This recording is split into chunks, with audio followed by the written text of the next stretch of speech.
ಮೂಡ 50-50 ಹಗರಣಕ್ಕೆ ಸಂಬಂಧಿಸಿದಂತೆ ಲೋಕಾಯುಕ್ತ ತನಿಖೆಯನ್ನ ಈಗಾಗಲೇ ಕೈಗೊಂಡು ಇನ್ನೇನು ಅಂತಿಮ ಹಂತಕ್ಕೆ ತನಿಖೆಯನ್ನ ತೆಗೆದುಕೊಂಡು ಬಂದಿರುವಂತದ್ದು. ಈ ಹಿನ್ನೆಲೆಯಲ್ಲಿ ಸಿಎಂ ಸಿದ್ದರಾಮಯ್ಯನವರು ಹಾಗೂ ಅವರ ಪತ್ನಿ ಪಾರ್ವತಿ ಅವರದ್ದು ಈ ಪ್ರಕರಣದಲ್ಲಿ ಯಾವುದೇ ತಪ್ಪಿಲ್ಲ ಅನ್ನುವ ಕ್ಲೀನ್ ಚಿಟ್ ಕೊಡಲಿಕ್ಕೆ ಸಿದ್ಧತೆ ಮಾಡಿಕೊಳ್ಳಲಾಗ್ತಿದೆ ಅಂತ ಮಾಹಿತಿ ಸಿಕ್ಕಿರುವಂತದ್ದು. ಈ ಬಗ್ಗೆ ಮಾತನಾಡಲಿಕ್ಕೆ ದೂರದಾರ ಸ್ನೇಹಮಯಿ ಕೃಷ್ಣ ಅವರು ನನ್ನ ಜೊತೆ ಇದ್ದಾರೆ. ನಾನು ಅವ್ರನ್ನ ಮಾತಾಡಿಸ್ತೀನಿ.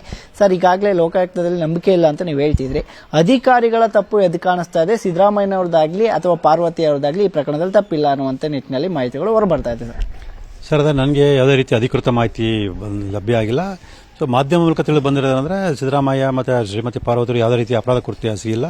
ಸೊ ಅಧಿಕಾರಿಗಳಷ್ಟೇ ಅಪರಾಧ ಕೃತ್ಯ ಎಸಗಿದ್ದಾರೆ ಅನ್ನೋ ಒಂದು ವರದಿಯನ್ನು ತಯಾರು ಮಾಡಿ ಮಾನ್ಯ ನ್ಯಾಯಾಲಯಕ್ಕೆ ಸಲ್ಲಿಸುವಂಥ ಸಿದ್ಧತೆ ಮಾಡ್ಕೊಂಡಿರುತ್ತೆ ತಿಳಿದು ಬಂದಿದೆ. ನಮ್ಗೆ ಈಗಾಗಲೇ ನಾನು ಆರೋಪ ಮಾಡಿದಾಗೆ ಲೋಕಾಯುಕ್ತ ಅಧಿಕಾರಿಗಳ ಮೇಲೆ ಏನು ಅನುಮಾನ ಆಯಿತು ಅದು ನಿಜ ಅಂತೇಳಿ ತಿಳಿದು ಬಂದಿದೆ. ಸೊ ಅವರು ಏನೇ ವರದಿ ಕೊಟ್ಟರು ಕೂಡ ನಾವು ಕಾನೂನಾತ್ಮಕ ಹೋರಾಟನ ಮುಂದುವರಿಸಿಕೊಂಡೋಗಿ ನನ್ನ ಆರೋಪವನ್ನು ಸಾಬೀತುಪಡಿಸುವಂತಹ ಮತ್ತೆ ತಪ್ಪಿದ ಶಿಕ್ಷೆ ಕೊಡಿಸೋದೆಲ್ಲ ಪ್ರಯತ್ನ ನಾನು ಮುಂದುವರಿಸಿಕೊಂಡು ಹೋಗ್ತೀನಿ.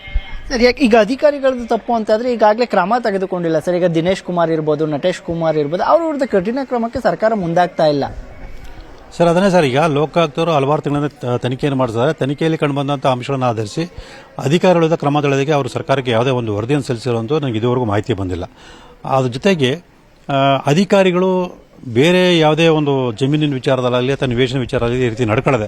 ಸೊ ಸಿದ್ದರಾಮಯ್ಯರ ಕುಟುಂಬಕ್ಕೆ ಸಂಬಂಧಪಟ್ಟ ಒಂದು ಜಮೀನು ಮತ್ತು ನಿವೇಶನ ವಿಚಾರದಲ್ಲಿ ಈ ರೀತಿ ನಡ್ಕೊಂಡಿರೋ ಅಂತಂದರೆ ಸೊ ಸಿದ್ದರಾಮಯ್ಯವರ ಪ್ರಭಾವ ಬೀರೋದ್ರೆ ಅಲ್ಲಿ ಸ್ಪಷ್ಟ ಗೊತ್ತಾಗುತ್ತೆ.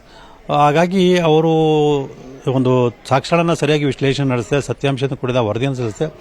ಸುಳ್ಳು ವರದಿಯನ್ನು ಸಲ್ಲಿಸಿದ ತಕ್ಷಣ ಅವರು ಆರೋಪವನ್ನು ತಪ್ಪಿಸ್ಕೊಂಡ್ಬಿಡ್ತಾರೆ ಅಥವಾ ಶಿಕ್ಷೆ ಅವರಿಗೆ ಆಗಲ್ಲ ಅನ್ನೋದು ತಪ್ಪು.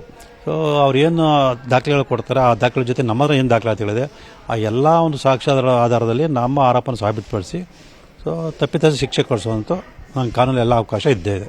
ಸರ್, ಇಡಿ ಒಂದು ಪ್ರೆಸ್ ರಿಲೀಸ್ ಮಾಡಿತ್ತು ಸರ್. ಅಲ್ಲಿ ಅವರು ಸ್ಪಷ್ಟವಾಗಿ ಉಲ್ಲೇಖ ಮಾಡಿದ್ರು ಕೆಲವು ಅಂಶಗಳನ್ನ. ಆದರೆ ಇಲ್ಲಿ ಲೋಕಾಯುಕ್ತದಲ್ಲಿ ಬೇರೆ ರೀತಿಯಲ್ಲಿ ಹೇಳಲಾಗ್ತಾ ಇದೆ. ಆ ಬಗ್ಗೆ ಸರ್, ಅದೇ ನಾನು ಈಗಾಗಲೇ ಸಾಕಷ್ಟು ಸಲ ಹೇಳಿದಾಗೆ ಸೊ ಲೋಕಾಯುಕ್ತ ಸಂಸ್ಥೆ ರಾಜ್ಯ ಸರ್ಕಾರ ವ್ಯಾಪ್ತಿಗೆ ಬರೋದ್ರಿಂದ ಮತ್ತು ಒಂದನೇ ಆರೋಪಿ ಮುಖ್ಯಮಂತ್ರಿಗಳಾಗಿರೋದ್ರಿಂದ ಸೊ ಈ ಥರ ಒಂದು ಸುಳ್ಳು ವರದಿ ಅಥವಾ ತಪ್ಪು ವರದಿಯನ್ನು ಸಲ್ಲಿಸುವಂಥ ಸಾಧ್ಯತೆ ಇದ್ದೇ ಇದೆ. ಮತ್ತು ಈಗಾಗಲೇ ನಾವು ಸಚಿವ ನಾಗೇಂದ್ರ ಪ್ರಕರಣ ಕೂಡ ಗಮನಿಸಬಹುದು. ಸೊ ರಾಜ್ಯ ಸರ್ಕಾರ ನೇಮಕವಾಗಿದ್ದಂಥ ಒಂದು ವಿಶೇಷ ತನಿಖಾ ತಂಡ ಅವ್ರದ್ದೇನು ಪಾತ್ರ ಅಂತ ಹೇಳಿತು. ಆದರೆ ಇಡಿ ಅವರು ತನಿಖೆ ಮಾಡಿದಾಗ ಅವ್ರ ಪಾತ್ರ ಇದನ್ನು ಕಂಡು ಬಂತು.